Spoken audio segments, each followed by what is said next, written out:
নমস্কার বন্ধুরা, শুভ দুপুর। চলে এসেছি প্রতিদিনের মতো আজকেও সানডে স্পেশাল লাঞ্চ নিয়ে।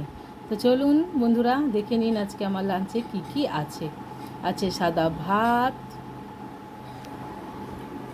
রুই মাছের পাতলা ঝোল, সজনে ডাঁটা আর আলু দিয়ে, আর আছে চিকেন স্টু। যেহেতু আছে প্রচুর গরম, তাই চিকেনের লাল লাল ঝোল করা হয়নি, এরকম পাতলা চিকেন স্টু করা হয়েছে।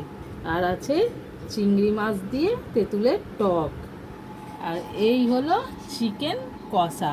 এটা আমার বাড়ির নয়, আপনাদের সবার প্রিয় তারা দিদিভাইয়ের বাড়ি থেকে এই চিকেন কষাটা এসেছে। তো কেমন লাগলো আপনাদের আমার মেনু? তো ভালো লাগলে অবশ্যই একটা লাইক, কমেন্ট, শেয়ার করে দেবেন। Tata, bye bye. আবার দেখা হবে নতুন একটি ভিডিওতে।